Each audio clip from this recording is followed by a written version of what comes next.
ladies and gentlemen, boys and girls, or even extraterrestrial life tuning in from another planet, Call of Duty Black Ops 6 has now been shown to the world across its 3 flavorous modes of campaign, multiplayer, and yes, zombies. We took a brief dig at all of those modes as seen on screen here from the director, if not there then down below in the description and at the end of the video. But let's now break them down, starting with campaign. Yeah, I hear ya. Campaign's not your cup of tea. Something you play later when your friends are not online, or something just to pick up a couple of achievements later on after the launch of the game. However, from what I've seen, read, and also watched so far, the Call of Duty Black Ops campaign, it looks to be quite exciting. One of the first campaigns since I've started playing Call of Duty, since Call of Duty 3, that I've been excited for since the series began. So, if you'll stick with me, then let's get started. Campaign, story mode, or single player, however you want to address it, is infested with action-packed blockbuster experience as mentioned by the teams at Raven Software that partnered with Treyarch to support creating this mode.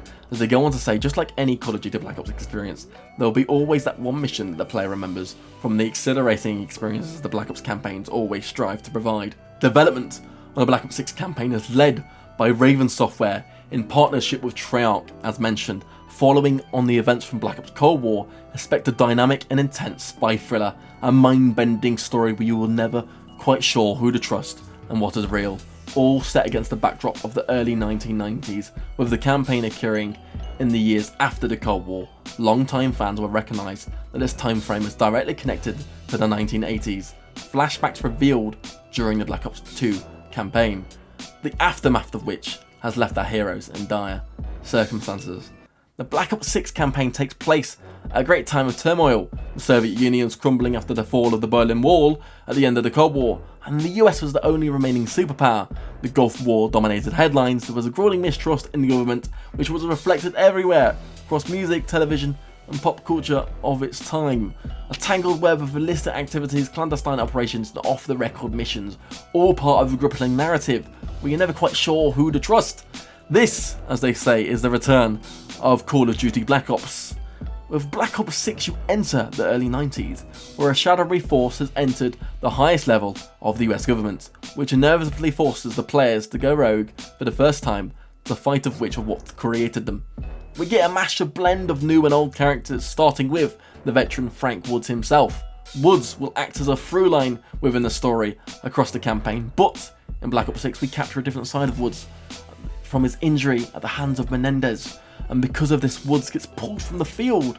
But you'll interact with Woods within the campaign as he adjusts to his new role within the CIA. Good old Woods, eh? Nothing knocks Woods down. And if you do like a little bit of Woods, then remember to pre-order the Call of Duty Black Ops 6 to get the Woods Operator Bundle Pack, available now. Then there is his protege, Troy Marshall, that's been gaining recognition in the field, morphological and guided by a strong moral compass. Marshall is a determined leader. He's relentless in overcoming his adversary, paired with a stubborn streak that sometimes verges on recklessness, highlights the common ground that he shares with Woods, and both men are now collaborating with another newcomer to the Black Ops 6 story, CIA handler Jane Harrow. Fearless and brilliant, Harrow is a natural leader who adaptively manages their relationships with the agency. I'm hoping we get to understand and take a little bit more of a deep dive into these characters, to connect with them more on a more personal level. That needs to slot together like pieces of a puzzle, because it's not quite often that you actually remember anyone from any of the Call of Duty campaigns other than Woods, Mason, Captain Price and Soap.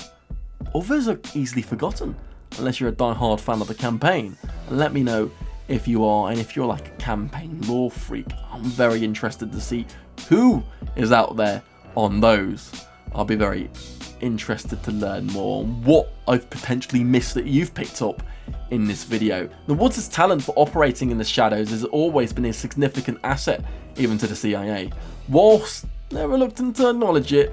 On the other hand, Marshall, trusted implicitly by Harrow, excels at making difficult decisions in the field. However, when an operation goes skewed, Woods and Marshall find themselves suspended and ultimately compelled to go rogue. Then there's newbie Felix Newman, the technical genius, because there's always got to be one, and Saventi Dumas, a mysterious assassin they call at the moment, but doesn't look like the field operative, but looks can be deceiving. Treyarch and Raven talked about missions that have emphasised mission variety as a cornerstone of the game's twisted covert operations.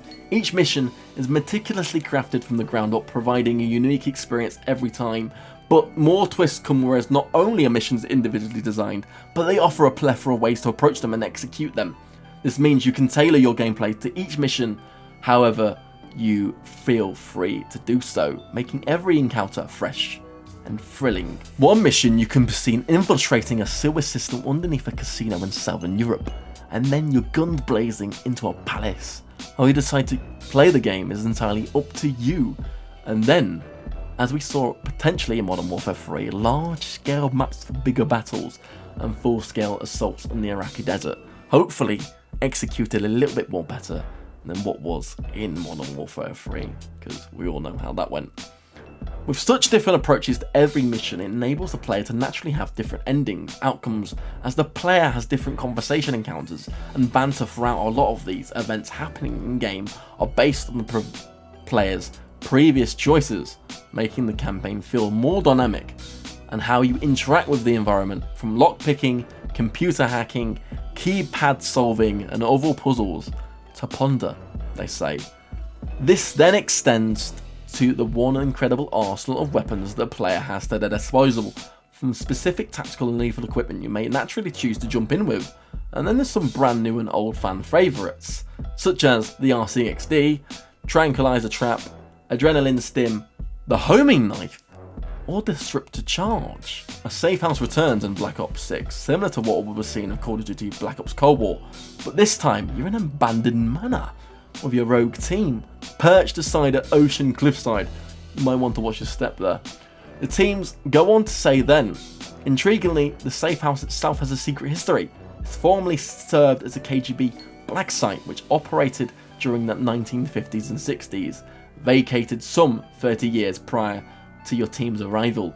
The manor has a few things you can do, from heading over to the gardens for some target practice and explore the mothball rooms to uncover hidden secrets, and don't forget to get a briefing from Master Sergeant Frank Woods after his serious field injuries. He's now based here and his insights are invaluable.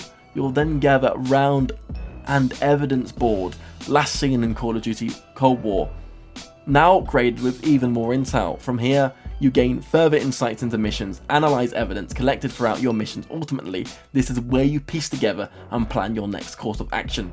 I like the thought process here, but I can't give my solid opinion other than, will it be anything more than what we got from Cold War? Sure, what then they say is something rich in detail and a lot to take away from this small area blended in within the story, but what stops you from slapping a few clicks into the next mission? Suppose the safe house is good, and it stops you from being in a lobby screen, it keeps you in the experience a little bit longer. Great, fantastic. So, maybe it works. Maybe I'm overthinking it, and maybe it's actually something quite exciting and interesting to look further into. Then, there we have it, a full in-depth breakdown of the Call of Duty Black Ops 6 single player mode. But what's that without a bit of my own thoughts? And I'll say it as it is. I believe it's going to be a solid campaign, one easily remembered, lots of action-packed content, rich story, and moments to remember. But will it? I think the gameplay will be incredible. Lots of quirky achievements hopefully to get to, as always, as I've quite enjoyed those over the Call of Duty games over the years. And of course the story will be great, but will it feel locked to veterans of those that have their heads buried into lore? Or can you just jump in and love both the gameplay and the story? Who knows, I haven't played it yet, but I don't think I've been this prepared to slightly be excited for a campaign ever in the Call of Duty verse, and that's saying something. I think solely the idea of the choice of the areas and ways to play and how deep the campaign goes with all the new additional features across all modes may really provide a great experience. That's enough of me rambling on you. What do you think? What's your thoughts? Maybe you don't care for the campaign at all. If not, keep on a lookout for more in-depth videos on the multiplayer and zombies. But until then, thanks for tuning in from wherever you are. Please do comment, like and subscribe if you've enjoyed the video. My name is Cryptic. Remember to stay safe, stay frosty, and as always, goodbye for now.